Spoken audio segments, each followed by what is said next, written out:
The words that should never exist. January 10, 1944. 2:17 hours. An underground operations room, Whitehall, London. The air smells of damp stone and cigarette smoke. A single bulb hums overhead, flickering just enough to make the shadows move. A teleprinter rattles violently, spitting out a narrow strip of paper inch by inch, the sound echoing off concrete walls like distant machine gun fire. A young signals officer freezes. He reads the line once. Then again. His jaw tightens. This message is not meant to be seen. Not by politicians. Not by allies. Maybe not by history. Footsteps approach. Measured, heavy, unmistakable. Winston Churchill enters the room without ceremony. Dark suit. Bow tie slightly loose. A cigar unlit between his fingers. His eyes go straight to the officer's face before the paper is even handed over. Churchill takes the telegram. The room falls silent. The Prime Minister reads slowly. Deliberately. Each word lands with weight. His expression does not change, not anger, not surprise, only concentration. But his fingers stop moving. The cigar remains forgotten. The telegram bears a familiar signature. Field Marshal Bernard Law Montgomery. Commander of the British 8th Army. Hero of El Alamein. The man the British press calls invincible. The words on the page are not heroic. They are sharp. Dismissive. Dangerous. Montgomery is writing privately, candidly, about American troops. About their leadership. Their performance. Their fighting spirit. Churchill exhales slowly through his nose. Across the Atlantic, hundreds of thousands of American soldiers are training, boarding transports, crossing the cold gray ocean to bleed and die on European soil. The invasion of Western Europe is coming. And here, in ink and cipher, one of Britain's most powerful generals has just questioned their worth. Churchill folds the paper once. Then again. This telegram cannot be ignored. But it also cannot be allowed to breathe. He turns toward the operations map pinned across the wall, Europe marked in red and blue pins. Normandy circled. Italy clawed upward inch by inch. The Eastern Front bleeding endlessly. Coalition warfare. A war fought by allies who do not always trust each other. Churchill knows this war will not be lost on beaches alone. It can be lost in rooms like this, quiet rooms, with words spoken in confidence. The Prime Minister finally speaks. Oh, controlled. Who has seen this? The officer swallows. Only myself, sir. Good, Churchill replies. It stays that way. For now. He straightens, shoulders square, mind already moving faster than the teleprinter ever could. Montgomery is brilliant. Montgomery is arrogant. Montgomery wins battles, but he also creates enemies. And this time the enemy could be the alliance itself. Churchill knows something Montgomery does not. American soldiers are not guests in this war. They are the war. Without American factories, American fuel, American ships, American manpower, Britain does not liberate Europe. Britain survives at best. And if American leaders ever learn that one of Britain's top commanders secretly views their men as useless, the consequences would be catastrophic. Churchill returns his gaze to the folded telegram. This is not a military problem. It is a political explosive. And it must be defused, carefully. Above London, bombers hum faintly in the night sky, returning from raids. Somewhere in the darkness, sailors guard convoys. Soldiers sleep in barracks, unaware that alliances can fracture without a single shot being fired. Churchill pockets the telegram. He will not shout. He will not humiliate. He will not allow this to leak. But Bernard Montgomery will be corrected. Firmly. Privately. Decisively. Because if this war is to be won, egos must be smaller than armies, and words must be as disciplined as troops. Churchill turns toward the door. Behind him, the teleprinter falls silent. The message has been received. What happens next will decide whether Allied unity survives, or begins to crack from within. The man behind the telegram. The Channel wind cuts hard across the English coast. January 11, 1944. 9:40 hours. British 8th Army Headquarters, Hampshire. Canvas tents ripple like sails under pressure. Mud clings to boots. Staff officers move briskly between vehicles and map tables, papers tucked under arms, orders changing hands without ceremony. Everything here smells of oil, damp wool, and urgency. Bernard Law Montgomery stands apart from the movement. Neat uniform. Black beret angled precisely. Hands clasped behind his back as he studies a sandtable model of northern France. Normandy beaches reduced to ridges and grooves, cliffs represented by crude wooden blocks. The invasion, His invasion, at least in his mind, is already unfolding. Montgomery believes in clarity. One plan. One commander. No confusion. He has no patience for hesitation. No tolerance for what he considers amateurism. And he has even less patience for generals who smile for politicians instead of preparing men for war. The Americans trouble him. Not their courage, Montgomery knows they will fight. But their methods, their command structure, their tendency, in his view, toward improvisation rather than discipline. Too many generals. Too many opinions. Too much optimism. Montgomery has spent months biting his tongue in meetings with Eisenhower, Bradley, and Patton. Publicly he smiles. Privately he fumes. And in telegrams marked most secret, he allows himself honesty. He believes those messages are safe. British codes. British channels. British eyes only. He believes he is speaking soldier to soldier. Montgomery turns as his chief of staff approaches, holding a folder. "Sir," the officer says, careful, respectful, "London may be requesting your presence soon." Montgomery barely reacts. "They always do," he replies flatly. "And they rarely understand what they're asking." He returns his attention to the map. In Montgomery's mind, this war will be won by discipline, British discipline, refined by years of fighting the Germans across desert and mountain. He trusts experience more than enthusiasm. What he does not see is the danger of what he has written. Because in Whitehall, Churchill is not offended as a British patriot. He is alarmed as a coalition leader. Montgomery's words are not just criticism. They are a potential fracture line. Churchill understands something Montgomery does not fully grasp: American pride, American politics, American press. One leak, one whisper, one hint that British commanders look down on American soldiers, and cooperation could sour overnight. And cooperation is everything. Montgomery believes victory will justify everything. Churchill knows victory requires harmony. Back in Hampshire, Montgomery gathers his senior officers. The briefing is sharp, methodical, absolute. He speaks of the landings as inevitability, of German resistance as something to be managed, not feared. "The enemy thrives on confusion," Montgomery says. "We will give him none." Heads nod. But beneath the surface, tension simmers. American officers are present in the room. Liaison. Observers. Allies. They listen carefully, reading between the lines. They hear confidence, but also condescension. They do not hear the telegrams. Yet. In London, Churchill prepares his move. Not a written rebuke. Not a public statement. Not a confrontation that would provoke Montgomery's stubborn pride. Instead, a private meeting. Face to face. Churchill knows Montgomery well. Knows his brilliance. Knows his ego. Knows that shaming him would only harden resistance. This will require something more dangerous than anger. Control. As the Prime Minister boards his staff car, rain beginning to fall, he removes the folded telegram from his pocket one last time. He reads it again, lips pressed thin. Not every general understands diplomacy. Not every soldier understands words can kill alliances faster than bullets. Churchill does. And when he speaks to Montgomery, he will choose every word like a weapon, precise, measured, and impossible to ignore. Montgomery, meanwhile, remains unaware that the ground beneath his certainty is beginning to shift. Because soon, the war will no longer be decided only on beaches and battlefields. It will be decided in a quiet room, between two men, and one sentence that could redefine loyalty, command, and the meaning of alliance. The quiet confrontation. January 13, 1944. 18:05 hours. 10 Downing Street, London. The rain has stopped, but the city is still wet, pavements glistening under blackout lamps, brick walls breathing cold into the evening air. Inside number 10, the war feels closer than ever. Maps line the walls. Red folders stack across tables. The building hums with restrained urgency. Bernard Montgomery is shown into a private study. No press. No aides. No ceremony.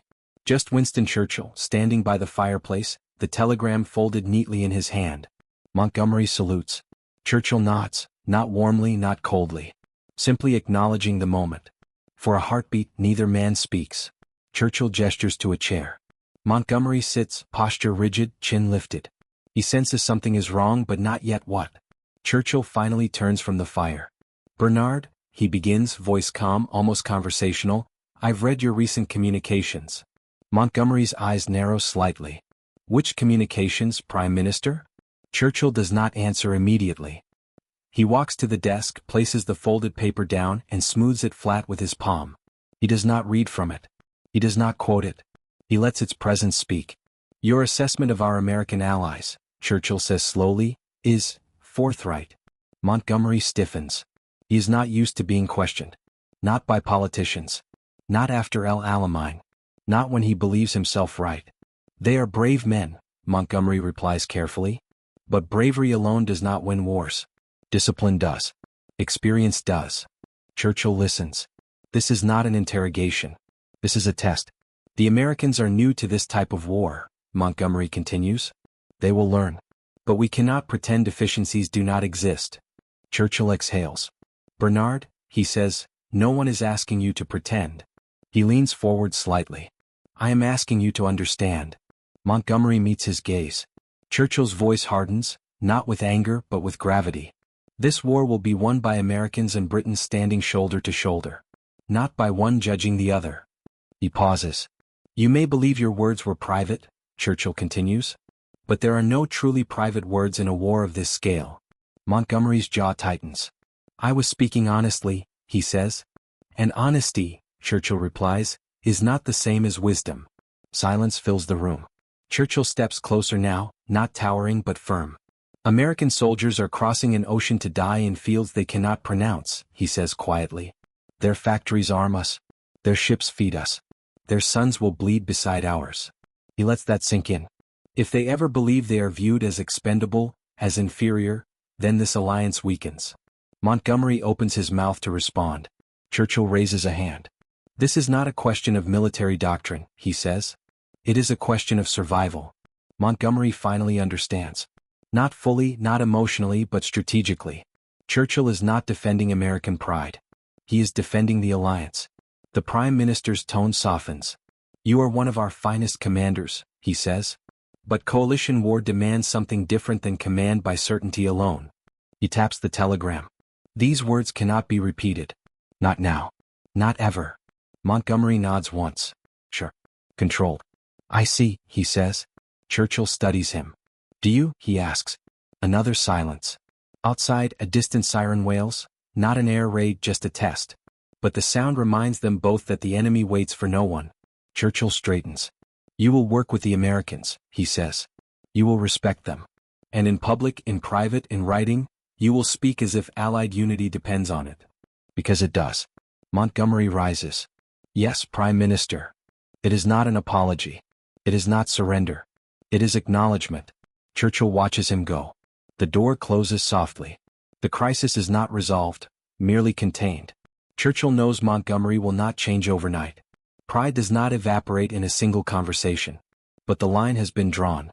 And Montgomery now understands something vital. His next words, spoken or written, could decide more than battles.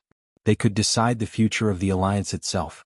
As Churchill returns to his desk, he allows himself one final thought. Wars are won by armies.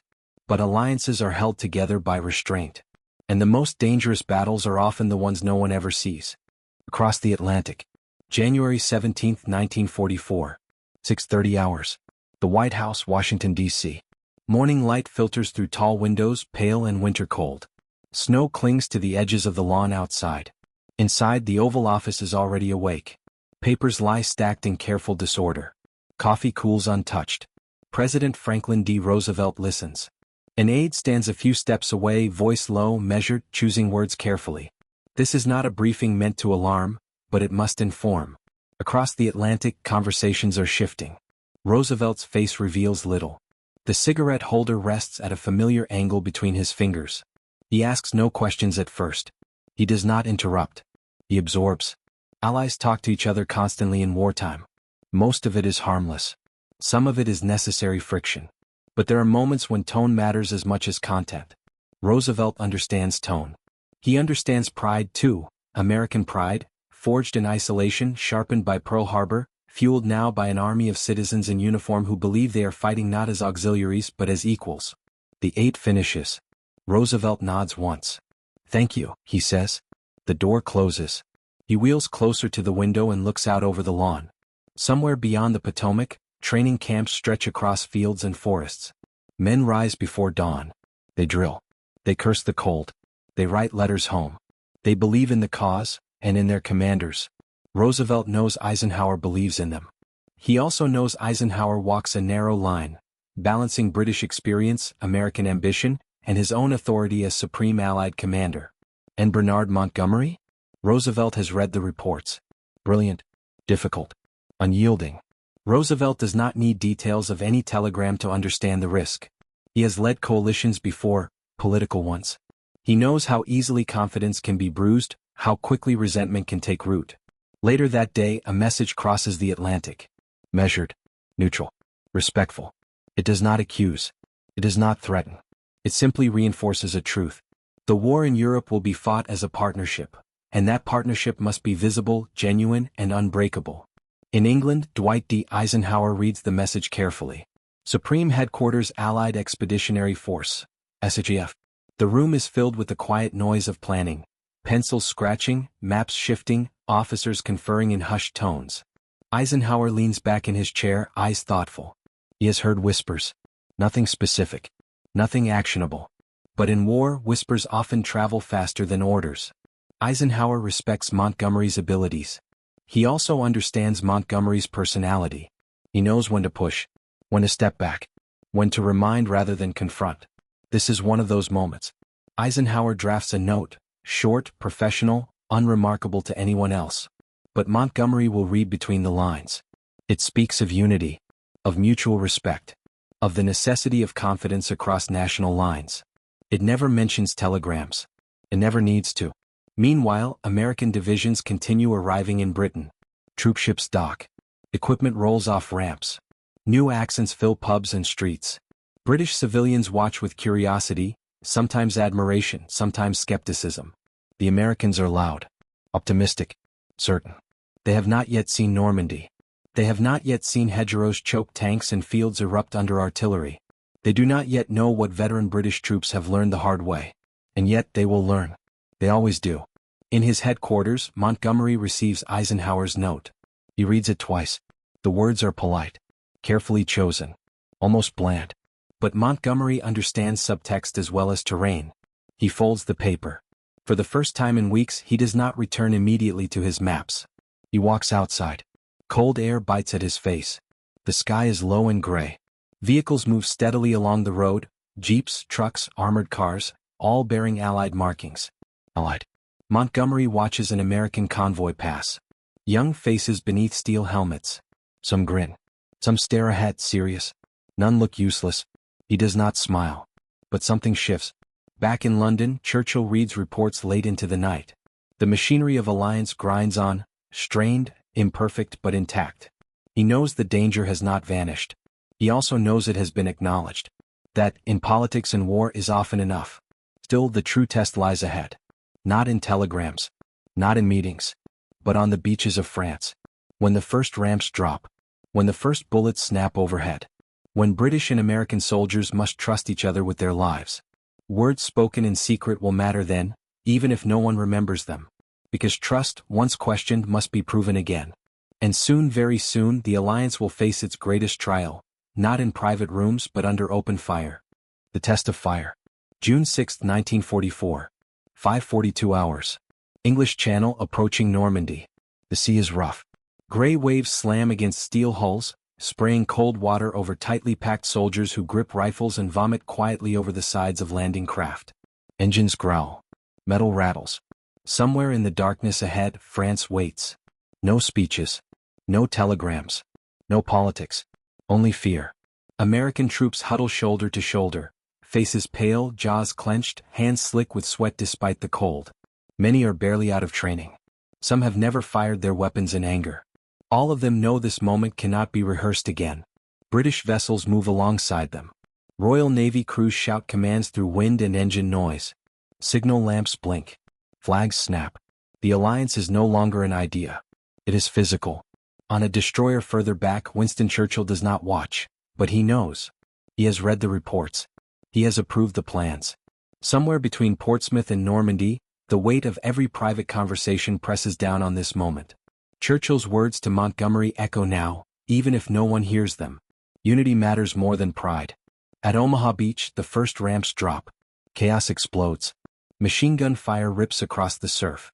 Men fall before they take 3 steps. The sand turns dark and wet. Officers shout orders that dissolve into noise and smoke. Radios fail. Units scatter. This is not elegance. This is not theory. This is war. Across the coast, British forces hit Gold, Sword, and Juno beaches. Resistance is fierce but uneven. Tanks grind forward. Engineers blow gaps and obstacles under fire. Casualties mount. And everywhere, soldiers look sideways instinctively to the men beside them. Are they steady? Will they run? Will they hold? American soldiers crawl forward under fire. Some freeze. Many don't. Small groups form around sergeants and lieutenants, pushing inland yard by yard. They drag wounded comrades. They take German positions one bunker at a time. It is ugly. It is costly. It is determined. By mid-morning, reports filter back. The landings have not failed. They are succeeding, unevenly, imperfectly, but undeniably. At Allied headquarters, Bernard Montgomery stands before a wall-sized map of Normandy. Red pins are being placed. Slowly. Painfully. But they are moving inland. Montgomery watches silently. No commentary. No criticism. For the first time since the planning began, he is not in control of every detail, and it shows. The invasion has become too large, too chaotic, too human. And the Americans? They are still there. Bleeding. Advancing. Holding. A liaison officer approaches with preliminary casualty figures from Omaha. They are brutal. Montgomery reads them, expression unreadable. Then he looks again at the map. The beachhead holds. Across the channel, Churchill receives updates in fragments. Delayed. Incomplete. Often contradictory. He paces. Smokes. Listens. When word finally comes that American forces are pushing inland, he closes his eyes for a brief moment, not in relief but in recognition. This is the answer. Not to telegrams. Not to insults. But to doubt itself.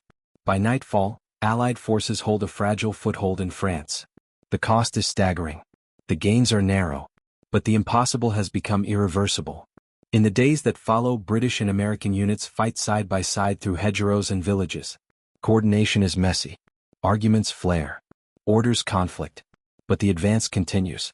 Montgomery observes American divisions adapting, fast, learning the terrain, adjusting tactics, turning inexperience into aggression, loss into momentum. He does not say much, but he notices everything.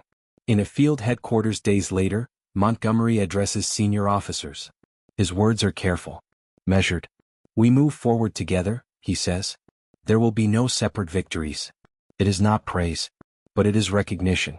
Meanwhile, Churchill addresses Parliament with resolve, speaking of sacrifice and unity. He does not mention Montgomery. He does not mention telegrams. He speaks instead of shared burden and shared destiny. Behind the speeches, behind the plans, the alliance has passed its trial, not perfectly, not without scars, but intact. The words that once threatened to divide are being buried under blood, mud, and courage. Yet memory does not fade so easily. Somewhere in Montgomery's mind, the beachheads burn brighter than any private criticism ever did. Because history has delivered its verdict, not through politics but through fire. And it is not finished speaking yet. After the silence. June 20th, 1944. 21:10 hours. Montgomery's forward headquarters, Normandy. Night settles low over the hedgerows. Lantern light leaks from a canvas tent, softened by rain and cigarette smoke. Outside, engines idle. Inside, maps are spread across tables, corners weighted with spent cartridge cases and coffee mugs. Bernard Montgomery stands alone. The noise of the day has faded, artillery now distant, sporadic. Reports lie open before him. Unit movements, casualty tallies, supply bottlenecks. The invasion has survived its first reckoning. Now comes the long grind inland. Montgomery reads without expression. American divisions appear again and again in the margins, advancing late, advancing early, advancing despite losses. Improvising. Learning. Pressing. Not flawless, but persistent. A staff officer enters quietly. "Sir," he says, "Eisenhower requests a brief conference. Joint operations." Montgomery nods. When the officer leaves, Montgomery reaches for a different document, not a map. A folded piece of paper worn at the crease. He keeps it in his jacket now. Churchill's words. Not written. Spoken. There are no truly private words in a war of this scale. Montgomery had accepted the correction.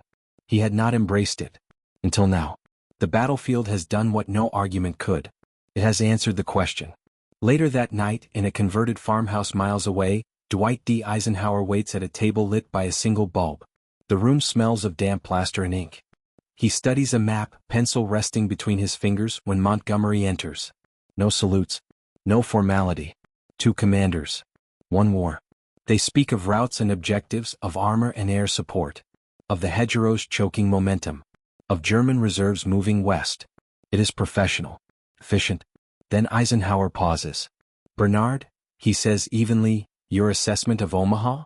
Montgomery considers the question. Just for a moment. "The Americans took heavy losses," he says. "And they adapted." Eisenhower waits. "They did not break," Montgomery continues. "They pushed through." It is not praise. But it is truth. Eisenhower nods once, accepting it as such. Outside, American artillery fires again, the dull, rolling thunder of advance. Montgomery listens without comment. The sound no longer irritates him. It informs him. Back in London, Churchill reads the day's summary near midnight. He marks lines with a blue pencil, circling progress, noting setbacks. The margins of the page fill with his small, precise handwriting. He does not smile. He rarely does anymore. The Prime Minister understands something many never will. Leadership is often measured by disasters avoided, not victories declared. The telegram has vanished from the war's machinery. No leaks. No scandals. No bruised pride broadcast across the Atlantic.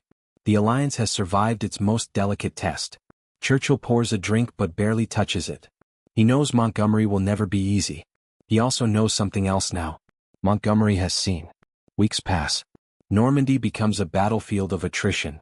Villages change hands. Casualties mount. Tempers flare. American and British officers argue, compromise, adjust. And slowly, relentlessly, the front moves east. Montgomery's communications change. The tone shifts, subtly but unmistakably. No more dismissive phrasing. No more sharp edges. In briefings he speaks of Allied advances. Of combined momentum. Of shared pressure. Words matter again. One afternoon, Montgomery stands beside American generals watching tanks push through broken hedges. Dust clouds rise. Infantry follow close behind. An American sergeant shouts orders, voice hoarse.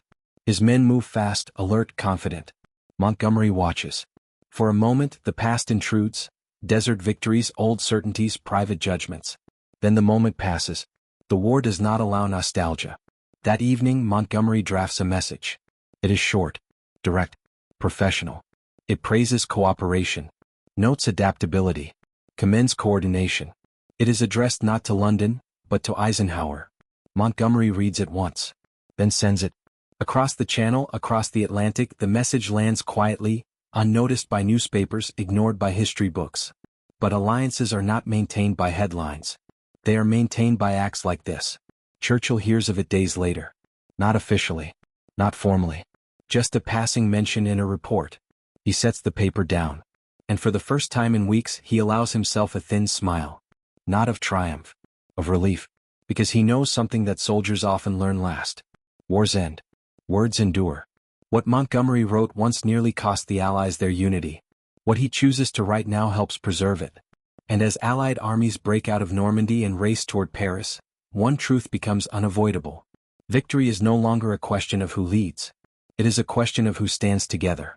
Yet history has one final reckoning left.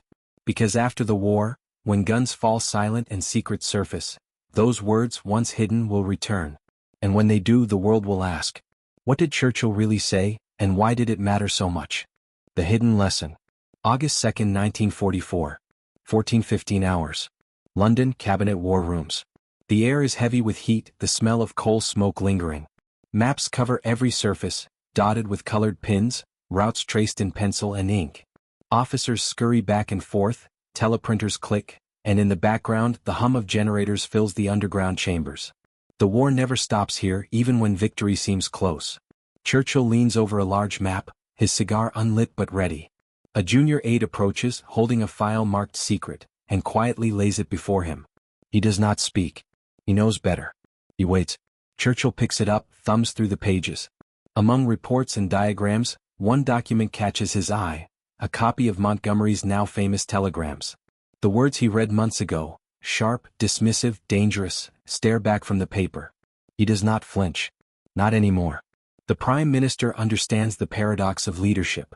Brilliance and arrogance often walk hand in hand. Egos clash. Missteps happen. Yet the war has taught him a vital lesson. Alliances are forged not only in combat, but in restraint, in patience, in correction without humiliation. He recalls the private meeting with Montgomery.